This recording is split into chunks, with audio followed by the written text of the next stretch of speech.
आप सभी का स्वागत है मेरे चैनल में जिसका नाम है क्लिनिकल डेंटिस्ट्री हब।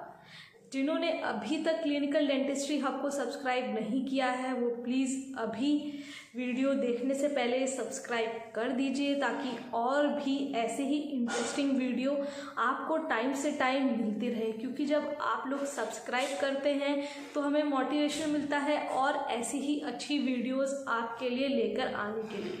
जो मैंने वीडियो बनाया था पेरिकोरोनाइटिस पे और उसके बाद अकल दाढ़ पे, आप सब लोगों ने मुझे बहुत प्यार दिया है उस वीडियो में, तो आज मैं फिर से आप लोगों के लिए एक वीडियो लेकर आई हूँ अकल दाढ़ और पेरिकोरोनाइटिस के ऊपर, जिसमें मैं लोगों के द्वारा पूछे गए जवाब, जितने सारे लोगों ने मुझसे सवाल किए गए हैं उनका जवाब दूंगी अकल दाढ़ से रिलेटेड।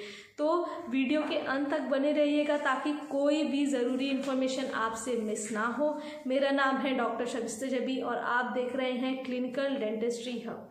तो सबसे पहले लोग पूछते हैं कि ये अकल दाढ़ आ रही है तो डॉक्टर ने बोला है कि हमको इसको निकलवाना पड़ेगा, और जनरली डॉक्टर कहते हैं कि सर्जरी होगा। तो पेशेंट्स पूछते हैं कि हम कितने दिन के लिए एडमिट रहेंगे, कैसे होगा, कितना दर्द होगा, कितना खर्चा आएगा। तो सबसे पहली बात, अकल दाढ़ निकलवाने के लिए आपको एडमिट होने की ज़रूरत बिल्कुल भी नहीं है। जनरली कैसा रहता है कि अगर आपका दांत आने में, बाहर आने में दिक्कत कर रहा है तो आपको दर्द होता है, तो वो दर्द का कारण ये है कि जनरली हमारा जो ये जबड़ा रहता है ऊपर और नीचे, इनका साइज़ जो है छोटा रहता है लेकिन दांत जो हैं वो ज़्यादा हो जाते हैं। इस वजह से जो हमारा अकल दाढ़, जो हमारा लास्ट मोलर जिसे हम थर्ड मोलर कहते हैं, वो वहाँ पर आ नहीं पाता, क्योंकि जैसे कि आप इस इमेज में देख सकते हैं हड्डी यहीं पर ख़त्म हो रही है, इसको निकलने को जगह ही नहीं है। तो जब भी ये निकलने की कोशिश करता है तो आगे के दांत को धक्का देते हुए ये निकलने की कोशिश करता है। उस समय बहुत ही शार्प पेन होता है, इतनी तेज़ दर्द होता है कि आप कंट्रोल ही नहीं कर पाएंगे और ये दर्द यहाँ से होते हुए आपके कान तक चला जाता है।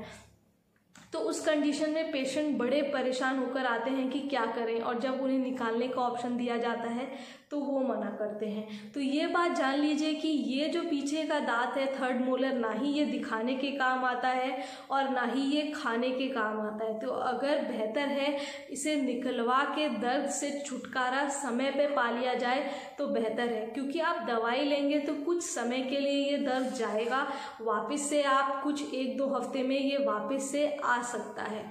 तो जनरली कुछ केसेस में तो इनको निकालना इजी होता है, जस्ट निकाल के ऊपर से उसको निकाल दिया जाता है। लेकिन कई केसेस में एक तरफ से, जैसे आप इस इमेज में देख सकते हैं, वो वहाँ पर हड्डी में इस कदर फंसा होता है कि उसको निकालना मुश्किल होता है। वहाँ पर थोड़ी बोन गटरिंग करनी पड़ती है, मतलब वहाँ पे थोड़ी सी बोन कट करनी पड़ती है, आपको इंसिजन देके फ्लैप रेज करना पड़ता है, फिर उसको निकालना पड़ता है।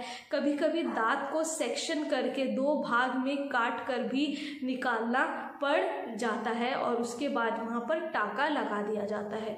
तो इसमें दर्द बिल्कुल नहीं होता है, क्योंकि उससे पहले ही आपको आपके जो वो एरिया है उसको सुन कर दिया जाता है ताकि आपको दर्द का एहसास बिल्कुल भी ना हो। तो इसमें घबराने वाली बात बिल्कुल भी नहीं है। अगर डॉक्टर को आपको एडवाइस किया है कि ये दांत आपको निकलवाना है तो इसे बेझिझक निकलवा लीजिए, सोचने की ऐसी कोई बात है नहीं, क्योंकि थोड़ी देर के लिए दर्द सहन करना, आप कितने समय तक दर्द सहन करेंगे ये सोचिए। अभी तो आप थोड़ी दवाई खा के सोचेंगे कि दर्द चला गया, हमको छुटकारा मिल गया, हम बैठ जाते हैं, लेकिन कुछ समय बाद जब ये दर्द आपको वापस परेशान करेगा तो लगेगा कि हाँ, उस समय अगर निकलवा लिया होता तो आज दर्द से जूझना बिल्कुल नहीं पड़ता।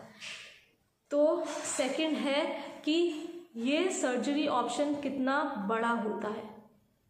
तो ये जनरली डिसइंफेक्शन करना, ये इम्पेक्टेड टूथ को, हड्डी में जमे हुए दांत को निकालना कोई एक मेजर सर्जरी बिल्कुल भी नहीं है। ये एक माइनर सर्जिकल प्रोसीजर होता है जिसमें आपके हड्डी में फंसे हुए दांत को निकाल दिया जाता है। टेक्निक मैंने आपको पहले ही बताई किस किस प्रकार से आपका दांत वहाँ पे निकाल दिया जाएगा।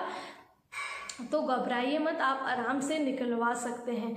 जनरली है कि आप अपने सुबह के अपॉइंटमेंट में जाइए, early morning appointment. Diabetes patient है तो आपका शुगर लेवल जो है वो कम होना चाहिए, तभी डॉक्टर आपका दांत निकालेंगे। ब्लड प्रेशर पेशेंट में बीपी लो, बीपी जो है वो नॉर्मल रेंज में, विद इन नॉर्मल रेंज में होना चाहिए, तभी आगे प्रोसीड हो पाएगा।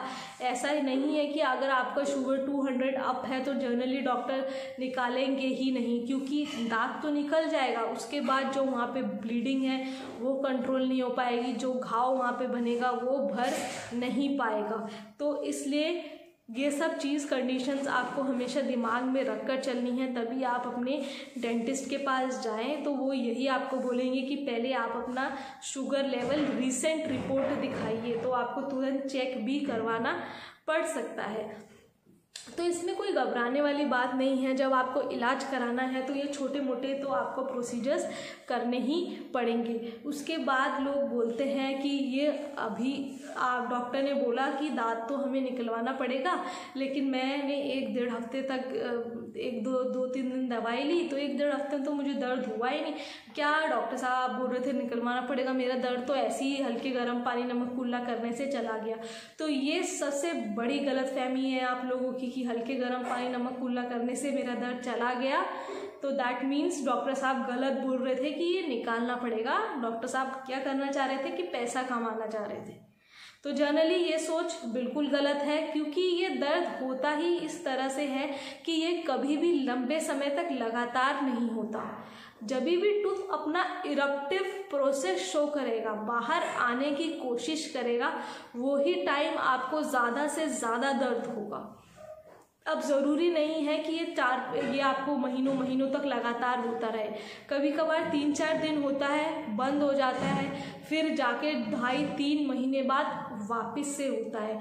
तो ये आप इसका परमानेंट इलाज तो बिल्कुल भी ना समझे। लेकिन कई केस में जब वहाँ पर म्यूकोजल कवरिंग, जैसे कि पेरिकोरोनाइटिस में मैंने आपको बताया था कि ऊपर एक कवरिंग आ जाती है, उस कंडीशन में तो खाली बस उस कवरिंग को ही हटा दिया जाता है, क्योंकि दांत अच्छे से उग के बाहर आ सकता है, इसलिए दांत निकालने का ऑप्शन नहीं दिया जाता है।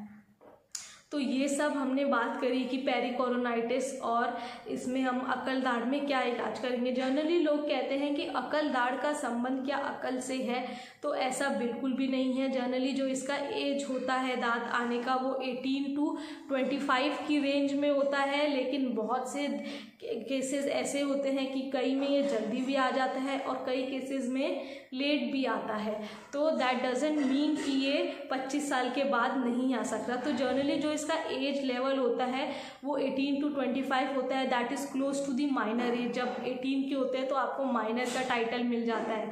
That means you have the right to vote, कि आपको इतना अकल है कि आप वोट करें, ये सब का आपको राइट मिल जाता है। तो इसीलिए इसका नाम अकल दाढ़ विजडम टूथ 3rd मोलर रख दिया गया।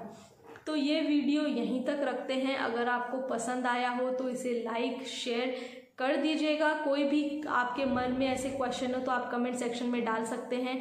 अभी तक सब्सक्राइब नहीं किया है तो प्लीज़ चैनल को सब्सक्राइब कर दीजिए। Take care, bye.